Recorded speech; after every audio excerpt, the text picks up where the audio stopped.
countdown to the last comic shop in 5, 4, 3, 2, 1. Hey, it is now time for more of the Last Comic Shop podcast. Oh, yeah. Normally Jay's here for this part. So we're going to open the shop up for the newbies who may not be checking out things like Hard Case Crimes, Minky Woodcock, A Girl Called Cthulhu. That's right. You may not be, but we're going to change that on this episode. I'm the host, Andy Larson. I'm joined by Chad Smith, as always, as well as our good friend George from Shortbox Summary. He is filling in for JA this week. And George, who are we talking to today? We are talking to Cynthia Von Buhler, a writer-artist from the New England area who has been telling some incredible stories about a girl named Minky Woodcock, a pulpy, go-getting attitude, just wonderful woman, detective set in the 1930s. All right. Well, without further ado, let's get to that interview. Let's get Cynthia on the horn and, get this interview started. Really sad when Chad didn't say the oldies and the moldies this time. I wanted to see one live. I got upset. Oh, you should do it. No, we don't have time for it now. That's your move. That'd be like if I started doing like a turnaround step back 3. I'm like, no, that's LeBron and MJ's move. I can't do that. All right, we are here with Cynthia Von Buhler. Yay! Did you say Buhler? No, Buhler. I heard Buhler. That's what I said. No, don't give me a complex. Pretty girl like here on the show, and you're giving me a complex already. Cynthia, thank you so much for being on our show, coming over to the Last Comic Shop, willing to talk about your wonderful comics, as well as just your wonderful art in general. Like all the research that I did leading up to this show, it's kind of like I'm interviewing the Dos Equis guy. You seem to be like one of the most interesting people in the world. I do a lot. I mean, I'm an artist, but I do a lot of different types of projects, but it's all art. Yeah, no, from your painting, from children's books to this series that you've got out for Titan Comics with the Minky Woodcock, the burlesque shows, like it's just incredible the amount of things that you seem to have your hand in. So from one artist to another, like kudos to just being versatile. I'll Thank say. you. I've been busy. I do, immersive theater. Like one of them, the Houdini one, I did an immersive play based on the book. Okay, I was going to ask, like, what's that like translating things from different medium and like what works in comics versus what works on the stage show, and what did you have to adjust that process like? That's really interesting. Actually, it's sometimes the comic comes first, or sometimes the play comes first. It really depends. But they are kind of similar, but because they're sort of like these puzzle pieces, so I have to put together. In an immersive play, basically you're writing a play that has each character is its own play. So whoever you're following is another story. So it's very complicated. It's very kind of nerdy, like that. I have to get into the weeds of it because everybody is each person that you're following is telling a different aspect of the story. So if you spend more time with one person, you're going to come away from it with a totally different outcome. Are you interested in stories that can't be adapted into another medium, or like do you just think of things holistically, like, oh, this would exist great in this format and then I could tweak it a little bit for this format? I don't really think about it when I'm going into it. It just sort of happens naturally. I think I am interested in all projects. So yes, I would love to find one that I can't translate into something else, but usually I can. Usually there's a way in. I'm working on this massive puppet right now. And yes. Based on another story, another graphic novel that I'm doing about nature and the environment. So yeah, wow. That's completely different. And that's something that I wasn't sure if I could translate it into something else, but I'm making a massive puppet that's going to tour. Now, when you're talking about massive, like, give me Snookums or like Sam Eagle? Like, what are we talking? Have you ever heard of Little Amal? Like 11-foot tall kind of. Oh, yeah. I think I have. So I'm doing something similar to that. So I'm making this tree woman, and it's going to have a puppet in her head and then one in her body and then two puppeteers moving her arms. So there's 4 puppeteers who move her. Wow. And yeah, her name is Forestina, and she's about the environment. And this is a book that I've been working on with Titan. It's going to be coming out. It's for all ages, so it's for children and for adults. Okay. That's crazy. Have you ever done any puppeteering? Like you've had your hand in so many different things, like Andy was talking about earlier, the stagecraft, the writing, the kids' books. I'm actually not doing that part of it. It was just my idea and it's based on my character. So I don't know. I'm not a puppeteer. I don't know how to. Okay. I just didn't know how many things you did. Like, I'm not an actor. Like, so when I do my shows, you were asking me how long they've run. My first one was called Speakeasy Dollhouse. Okay. And that was my first one. It was based on my grandfather's mysterious murder. He owned Speakeasy during Prohibition. And so I wanted to figure it out. So I went to the library and I did all this research and I found out about why he died. And then I made it into a play that was constantly changing because people would come people's grandparents would come who knew about the parts of the story, and it would constantly be changing. And that one ran for 5 years. oh, wow. Yeah, it was supposed to be one night, like a party. And Okay. it never ended. And then we did it for 5 years, and then I wanted to go on to some other projects. Right. But I've done the Illuminati Ball, which was also a book. Yes, Have you read that read one, The Illuminati yeah. Ball? That one, we would blindfold people and put them in a limousine bus and take them to a location outside of the New York City where they would, experience the Illuminati and this crazy story. That one actually went for about 5 years too. Wow. That was what prompted my question, because I'm like, okay, I know, like, I've read that you do the Illuminati Ball in real life, and then, like, I read the story, and I'm just like, holy shit, like, is this the actual event? Did you read the book? Because basically, Yeah. that is what happens. Oh, wow. Okay. Absolutely insane. And that was probably my weirdest one. Okay. And people loved that. And people were paying thousands of dollars for a ticket. We would have to interview them, and we only accepted a small number of people. And I'm not doing that anymore. Were the questions at the beginning of that story, were those the actual questions you'd ask? Like, do you eat Yes. meat, stuff? Okay. The book is so similar to what we do, if you can imagine, with the Pig King and all the characters and the guy with the ears on his back, all of that. Human Z, yeah. Human Z, yeah. I mean, that was fun. Like, we actually had the dinner. But what I was going to say was, I'm actually not an actor. I'm just myself. Okay. I can be me. So in the Speakeasy Dollhouse, I was sort of a ghost from the past. I was me from the past, but I wasn't trying to be someone else. In the Illuminati Ball, I was Countess Von Buhler. I was a character who found these Illuminati characters and helped them. But yeah, so that one really attracted a lot of weird people. That's why I stopped, because go on YouTube, you can see some videos about it where they think I'm really in the Illuminati. Ooh, Yikes. wow. And they say, look into her evil eyes. Oh, my goodness.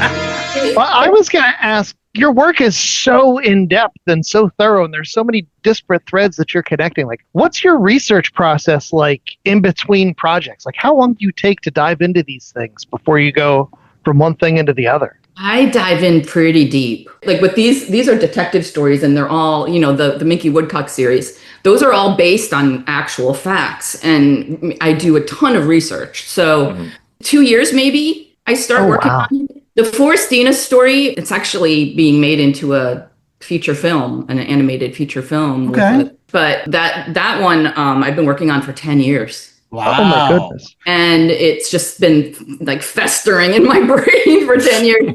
And talking about different stories, there's so many different versions of it because they're making a different version for the film, and then there's my original version. So yeah, I feel like you can always explore different facets of stories. And But it dovetails into a question that I had, which is, again, a lot of the times with comic books, one of the most interesting things about them is that they oftentimes serve as almost like, proto storyboards for other visual arts, whether or not, again, you start off with those designs and how the camera's supposed to move and things like that for, something that would eventually become a TV show or a movie. So I feel like it's a natural.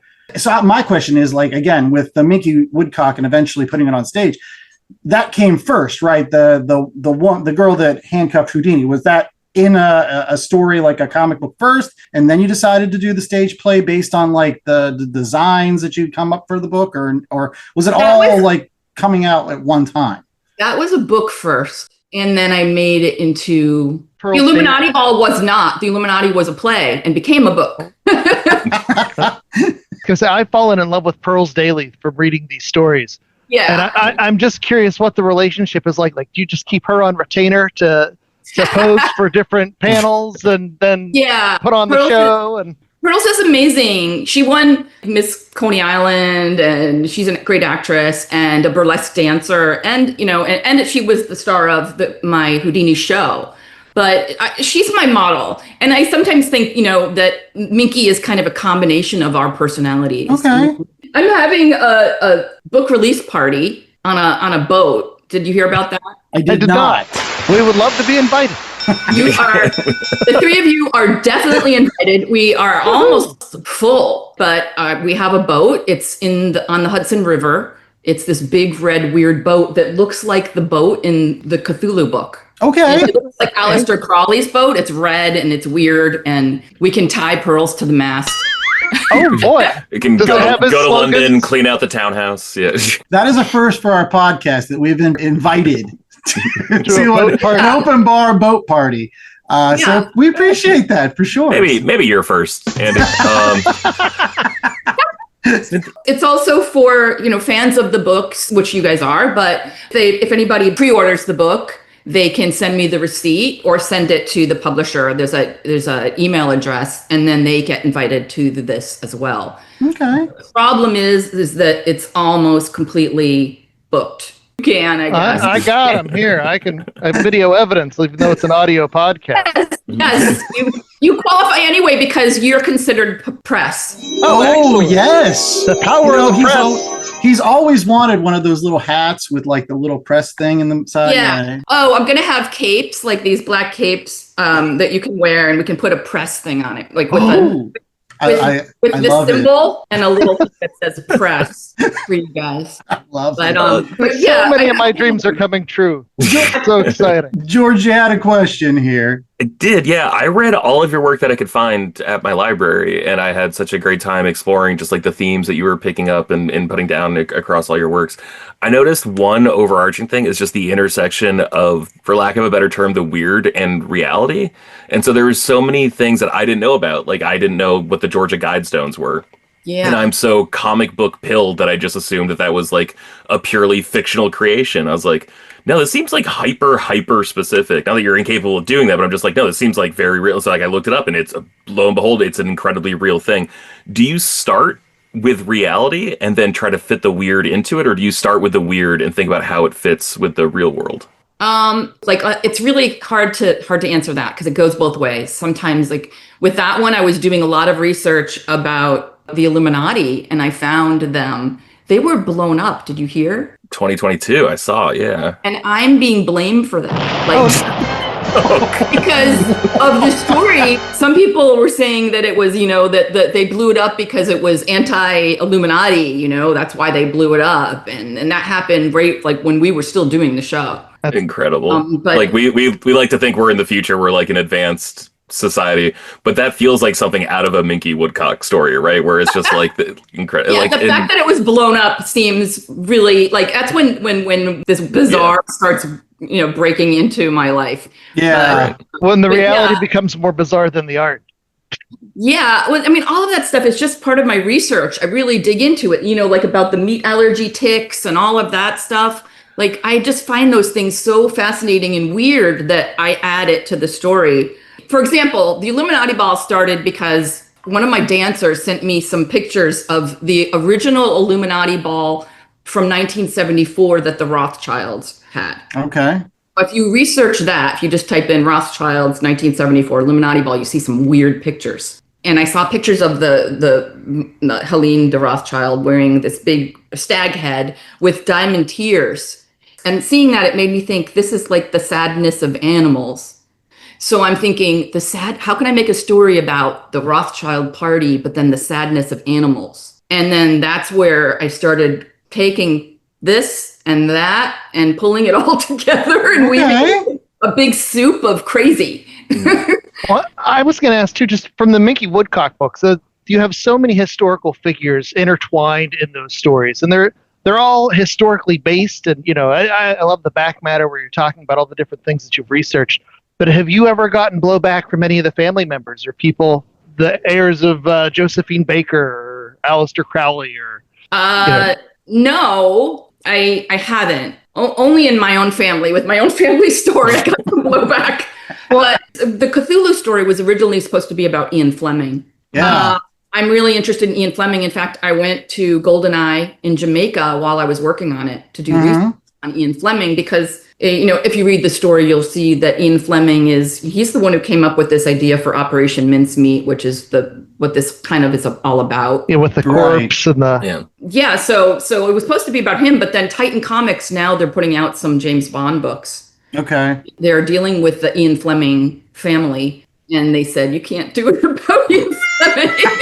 Oh, no. Because we'll get in trouble. I was going to ask that question because, again, in Girl Called Cthulhu, there is kind of Aleister Crowley is the character that kind of bridges the two time periods and kind of links everything together. But it is almost like two stories, because H.P. Lovecraft kind of disappears around issue 2. He writes this letter to Minky. He says, I can't hang out with you. I'm going to go do this. And eventually he does die, because he did die in real life well before World War II.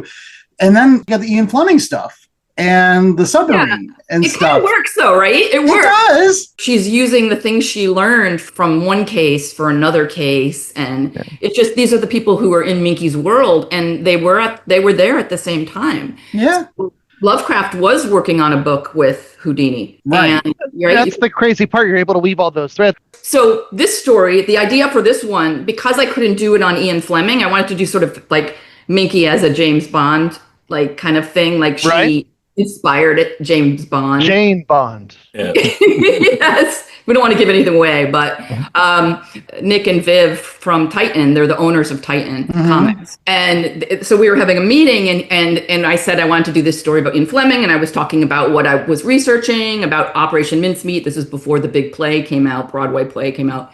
And he said, that's great, but we have to be careful with doing something on Ian Fleming. And then he said, how about Aleister Crowley and H.P. Lovecraft?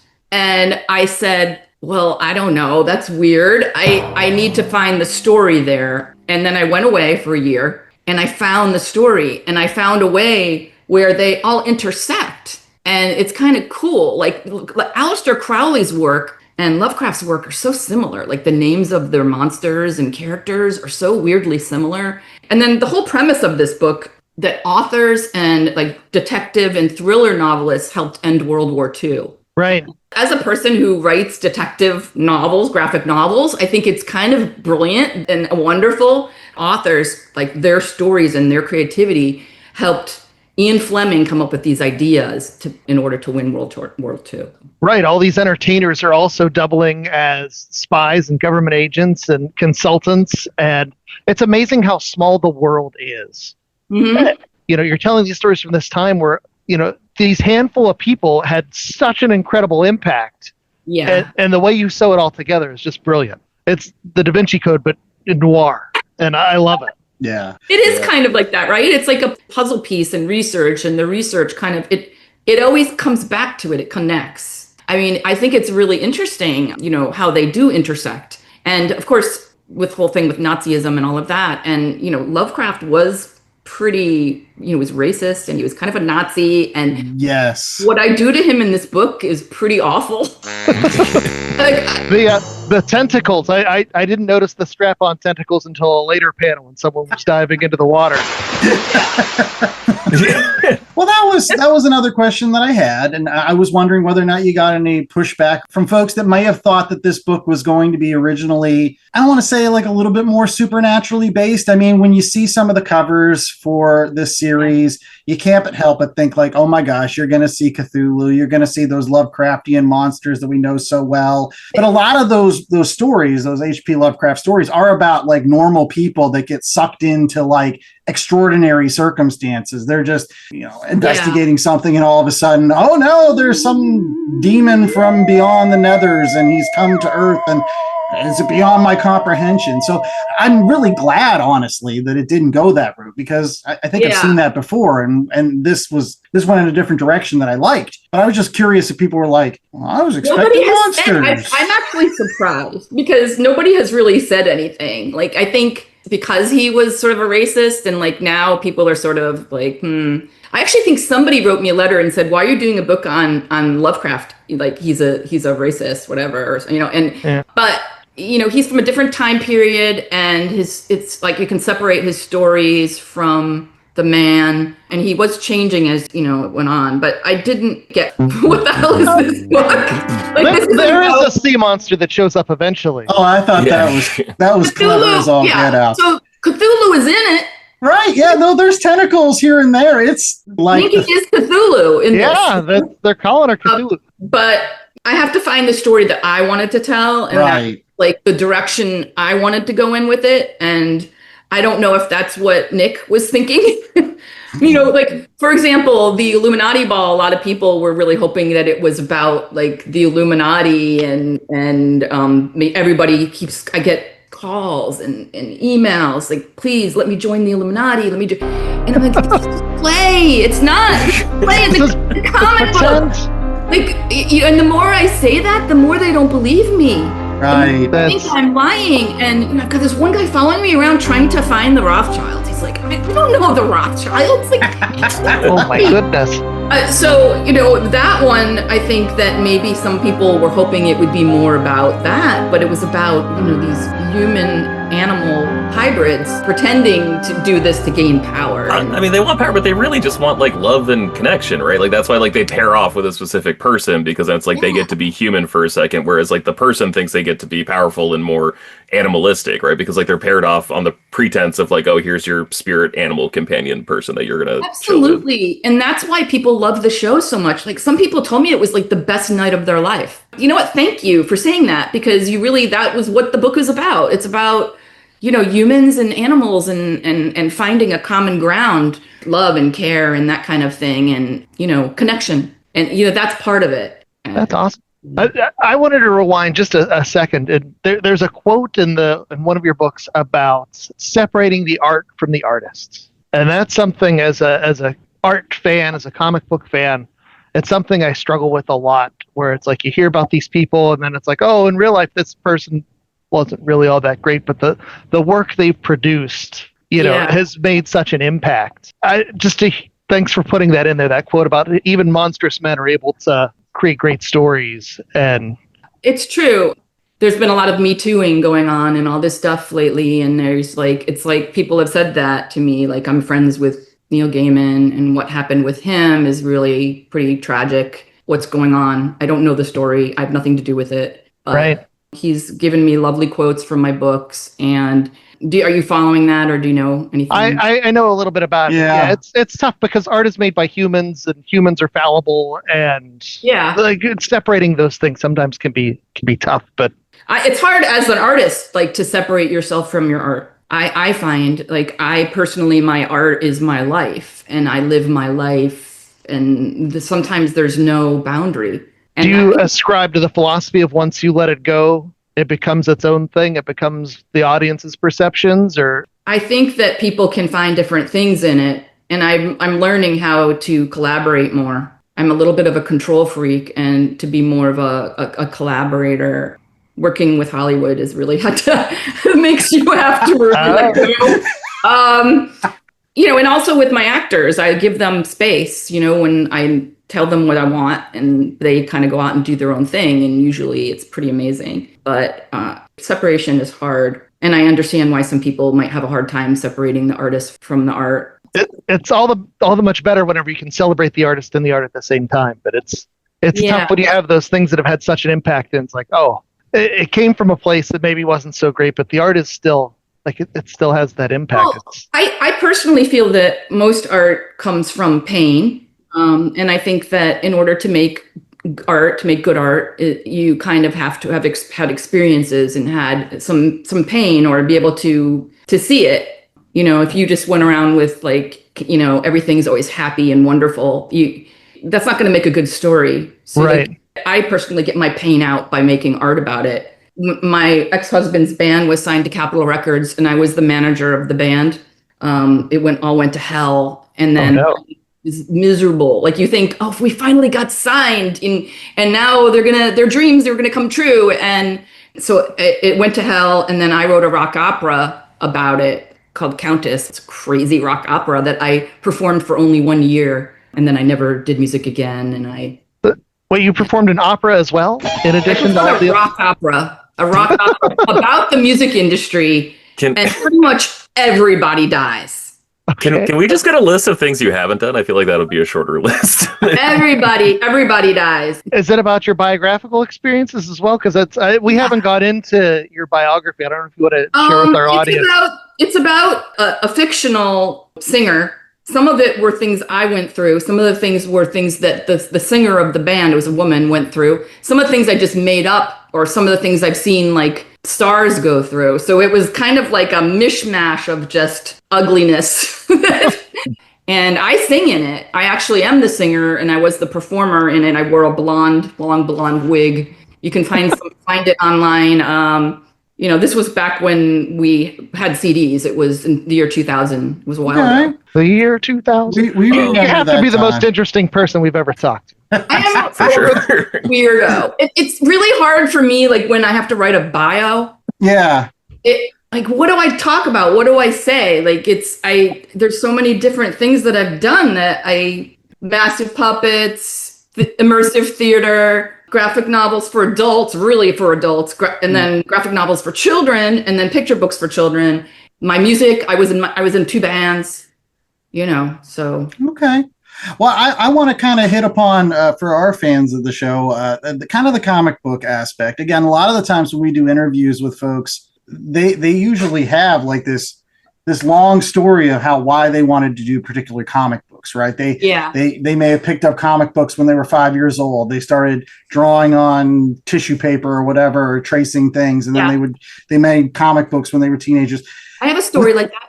Okay, good. I'm hoping, and that's what I really want. If you have a story, please let us know. What's your comic book story? Why'd you want to do Minky Woodcock eventually as a graphic novel? Like, again, you could have done it in a lot of different other ways. So. Well, when I was a little girl, I did love comics, and I used to go and get the comics, and then my best friend and we would cut out the characters. Okay. And then we would make them date and make them like paper dolls. Yeah, I would cut them out, and I would give them way better stories, like you could take like the Archies and make it like sexual or whatever, S&M. And like, I was doing that when I was a little girl with my friend, and that's my intro to comics.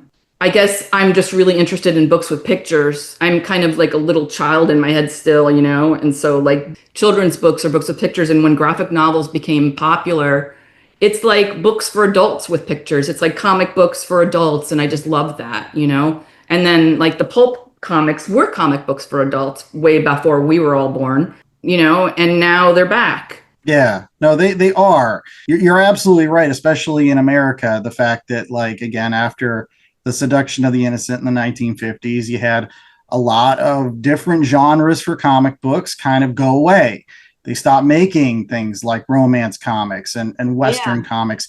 Romance comics were like the number one genre of comics. Like, everybody was putting them out. They were the hot thing.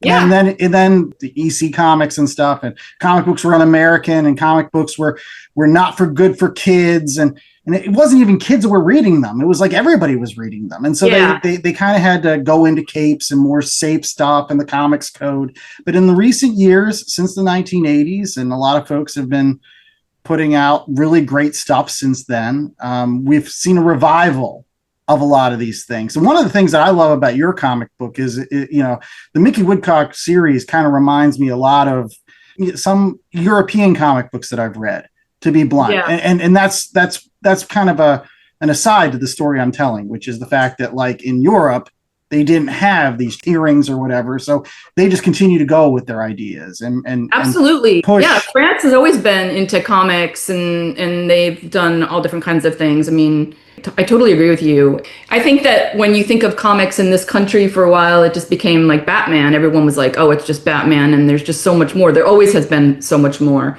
And I think that with graphic novels, it's like even going out even further. I liked Batman when I was little too, because I guess I was always interested in S&M or something, because like he was always getting tied up, and then there was like this big thing, like James Bond too. Like there was always S&M in them. Like they were like, this big thing is coming like between their legs that's going to cut them in half. It's like, you know, there's a lot there. There's a lot of tension there. Like the whole notion of being tied up.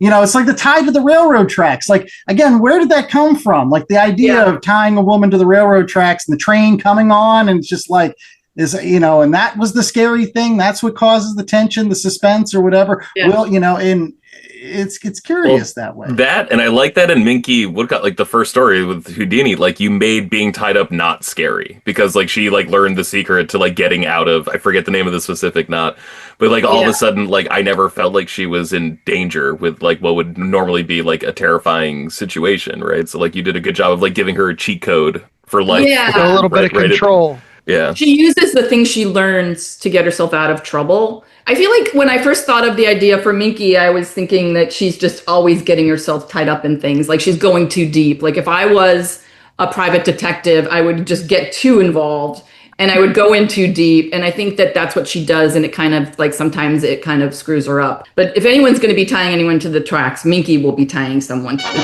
tracks. There you go. I just keep thinking of that panel, afterwards, she's like, I just had sex with a Nazi. Yuck. Yeah, oh my God. I gotta throw up.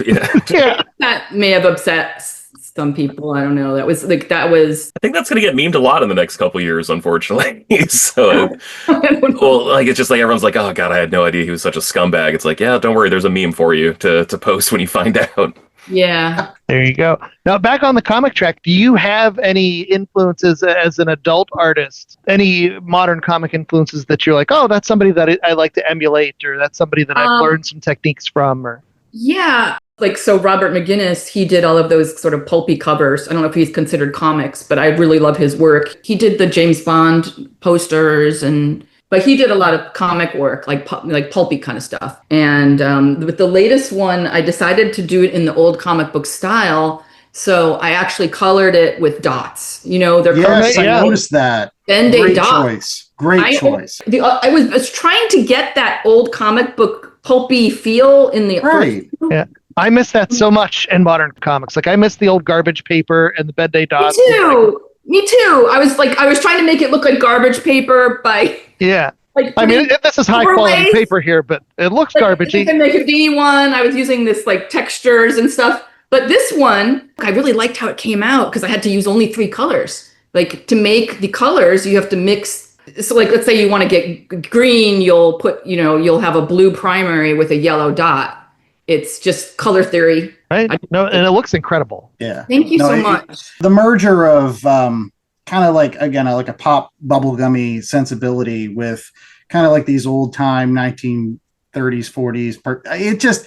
It's a marriage of things I like. It was like comfort food to me. But the storytelling is very modern. It's very crisp. And so you even throw that into the mix. I think you're really brave too for like saying the quiet parts out loud. Like I'm thinking back to like every like Humphrey Bogart, like Lauren Bacall movie where it just like they blow out the candle. Like that's the implication of like what's going to happen. And then Mickey was just so unapologetically like, nope, brains out. Like, nope, just he was this Spanish guy who pulled me ashore, found me like a mermaid in the ocean, like gotta say thank you. And it's just like, oh wow, she's really going for it. Whereas like it would just be like, I'm always tired after a swim, and then like it fades to black. Like I was just like, oh shit, man, like they're really going for it.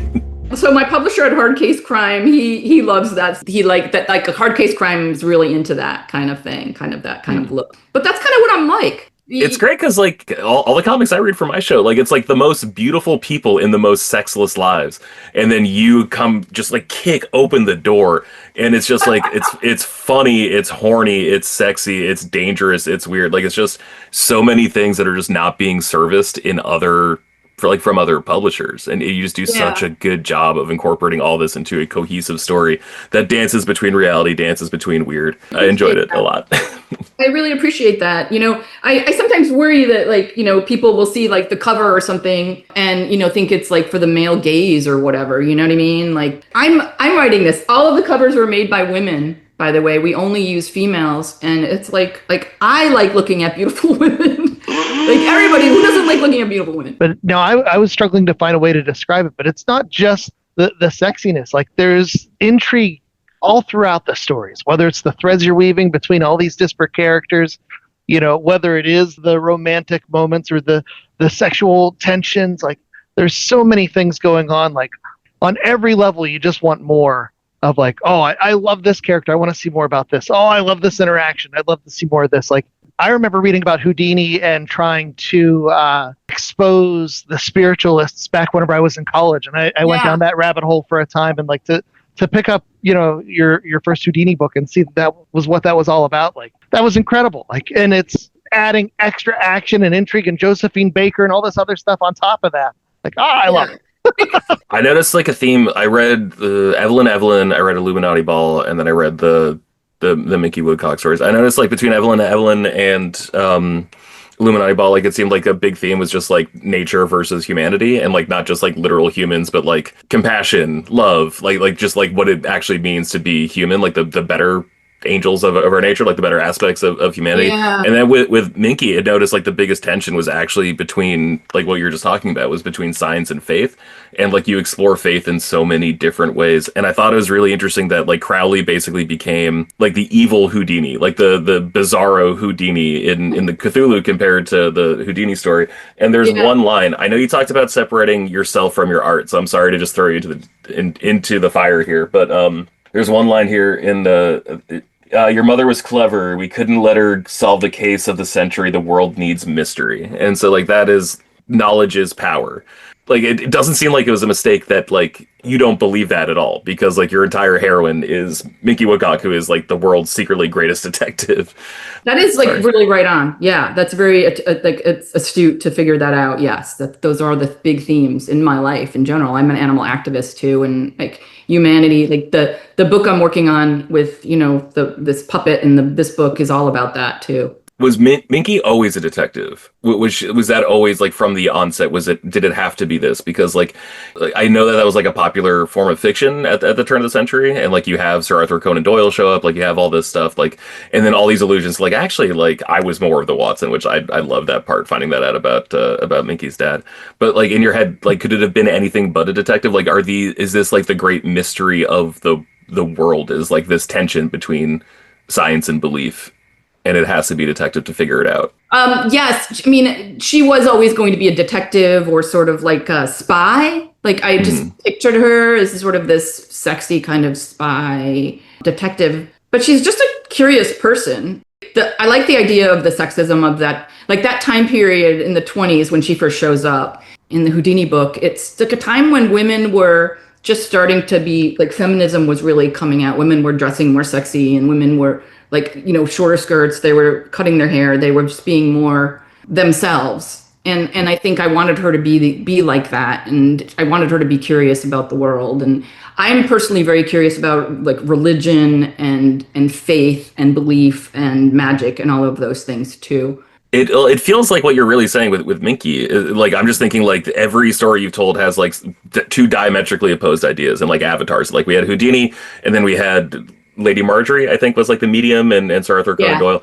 And then like you had Tesla, who I guess was science and like benefits, and then you had JP Morgan Jr., who was just like profit and capitalism. And like it seems like you always have these conflicting ideas, but like Minky Woodcock, like she doesn't subscribe to either of those. Like she subscribes to truth. Like that is like the actual important element. Yeah, and she does. Truth, kindness. Like this whole thing with Operation Mincemeat, nobody even considered the fact that they use this dead corpse. Right. So in my mind, I'm like, dead corpse, like he must have had family. Yeah.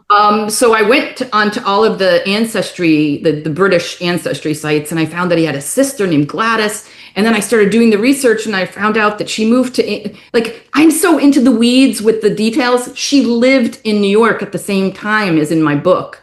because she had a baby when she was like really young, like 21, and had a baby and went to New York, left the baby with her mother and her brother, but she had to make money to send back. So like Gladys in the story is based on a real person that in my imagination, she's like, well, what happened to my brother? You know, like, I don't know, like I would love it if like someone from that family contacted me and said, wow, I can't believe you put Gladys, like she's dead now, but she was my mom.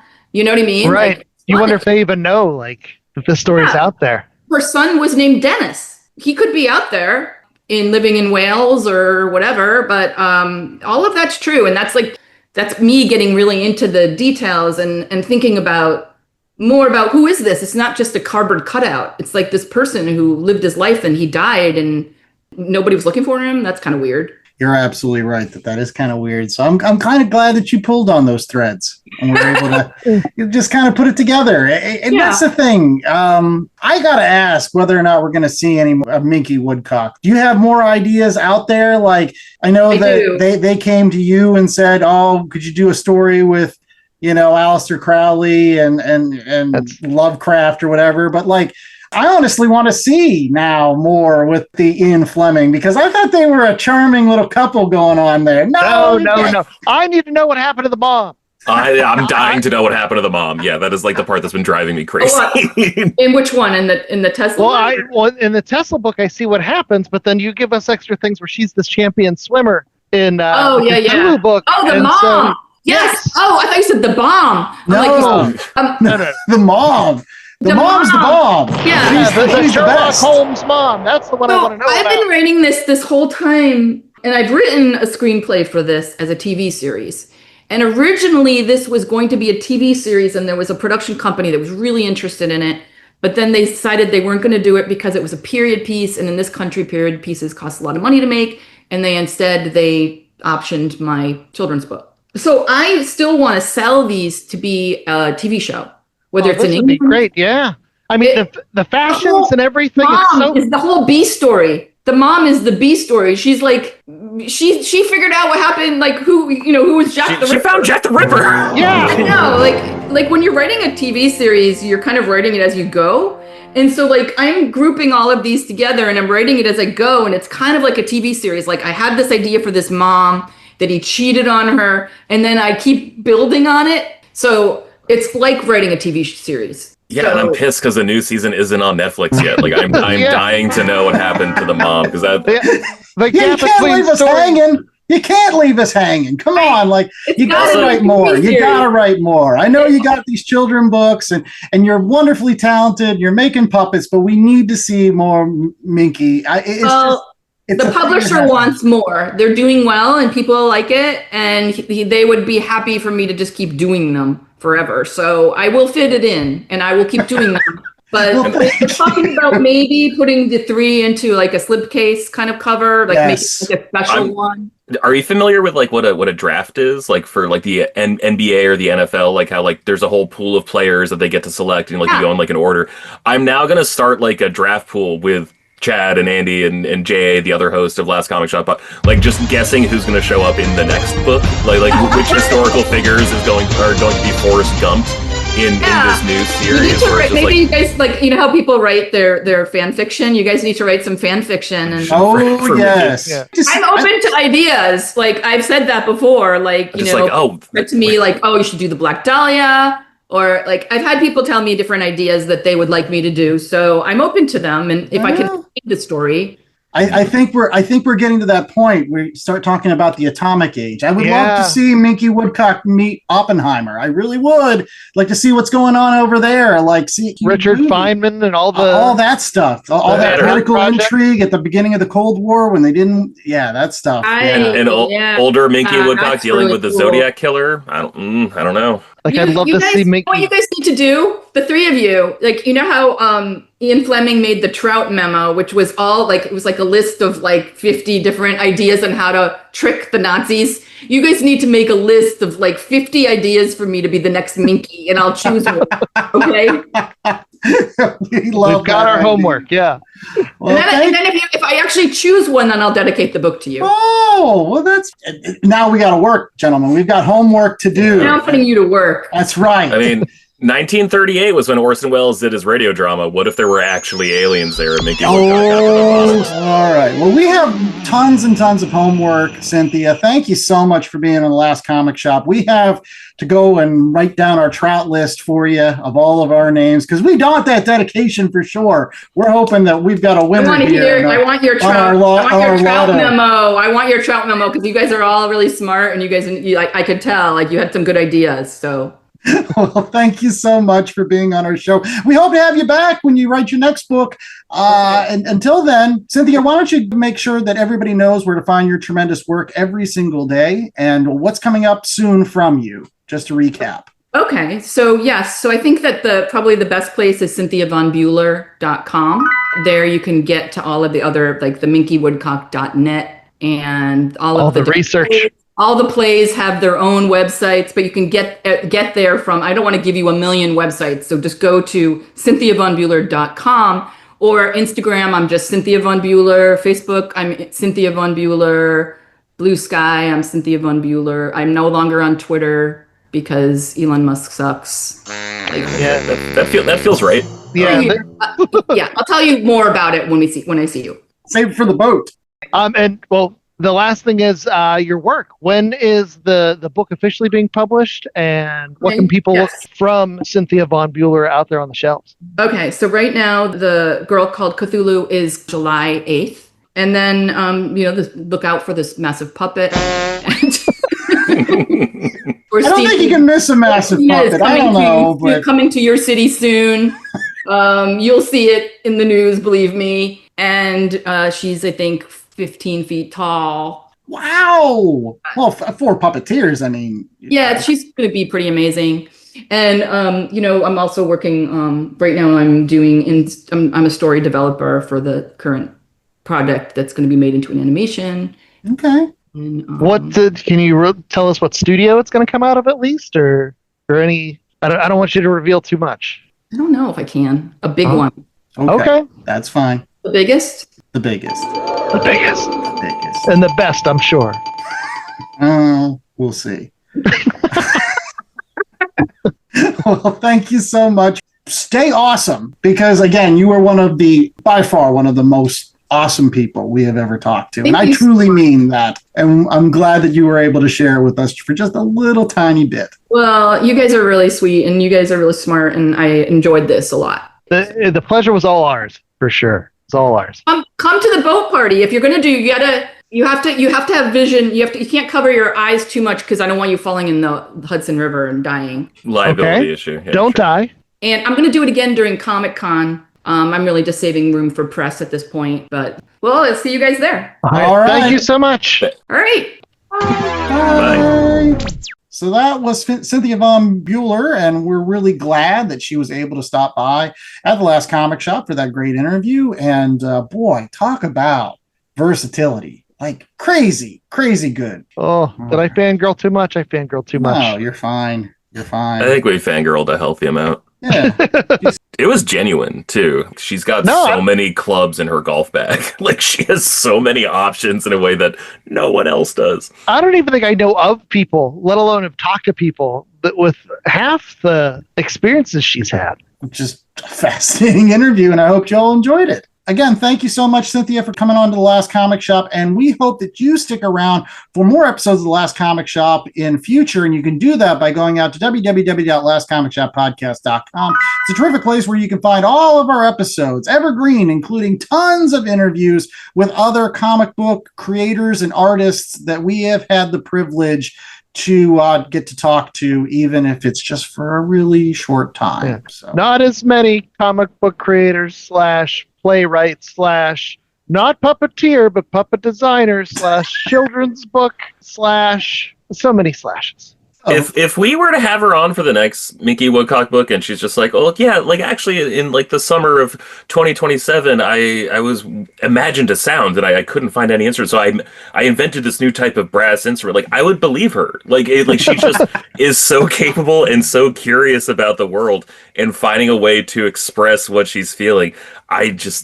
She's gonna do it. Like if there's a way to detail art, she's gonna find a way to do it in such an interesting way. So yeah. And we hope that you follow along with Cynthia's exploits out on all the social medias, as well as our social medias. Chad, where can they find The Last Comic Shop every day? So on our socials, on Blue Sky, we are at Last Comic Shop Podcast, and we have our website, www.lastcomicshoppodcast.com, where you can go and find links to the said socials. You can find links to our merch store, which, George, what kind of merch do you think people would be interested in finding today? This week, I think it's kinky ropes to tie people up with and then very easily untie yourself with, because that is a recurring theme in all these Minky Woodcock books. And it's very simple to do that. Just buy a bunch of tote bags, cut off the handles. You got pre-made ropes right there. Get a bunch of t-shirts, cut them into strips. There you go. You can make ropes out of that too. Well, I was going to cut in and say, well, we might be the Last Comic Shop Podcast. We don't want to be the Last Comic Shop. So we encourage everybody to get out there and visit your local shops. Seek out Cynthia Von Buhler's work, The Girl Called Cthulhu, The Girl Who Tied Houdini, or The Girl Who Electrified Tesla. Now, they're not for the kiddos, to put that out there. They're children's books, but they're not the Minky Woodcock ones. But, super intriguing. It's interesting in every sense of the word. And one other thing that we hope you find very interesting is putting comic books in bags and boards and then putting them in other boxes. And you can do that more economically by going out to bcwsupplies.com and using the promo code LCSPOD at checkout. It'll save you 10% and also support The Last Comic Shop at the same time. So we are really hoping that you do that. Again, LCSPOD at checkout over at bcwsupplies.com. Get your comic book supplies, get your collectible supplies, get your card collecting supplies at a reduced rate. Really quick anecdote. I used your code for BCW supplies. I ordered some comic book dividers, and unfortunately, I'm a dummy, and I ordered the wrong ones. I ordered the ones that are like just as tall as a comic book, but not taller than a comic book, so you can't see the title. And I was like, damn, this is annoying. I don't want these. So I called up their customer service, and guess what? A human being answered, and I had a normal conversation with a real person, and I'm getting an exchange of these comic book dividers I bought for the actual ones I wanted. What a company. When was the last time you called a company's customer support and an actual human being picked up before any kind of automated service? Order stuff from these people. They employ people. I love that.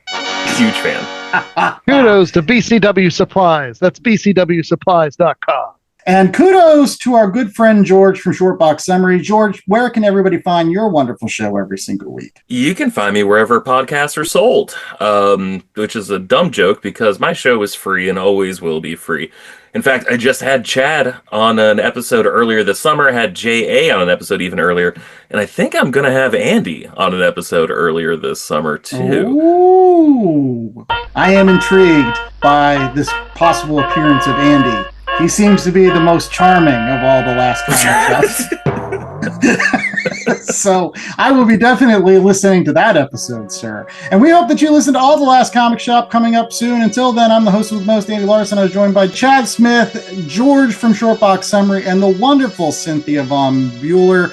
And we really hope the best for her and all of her myriad of projects to come, especially the comic book ones, because we like comics at the Last Comic Shop Podcast. Until next week, stay safe, stay reading, stay inventive, stay like Cynthia. Expand your mind, explore things, do your homework, kids. It's always important. And we'll see you on the boat. We're gonna get capes.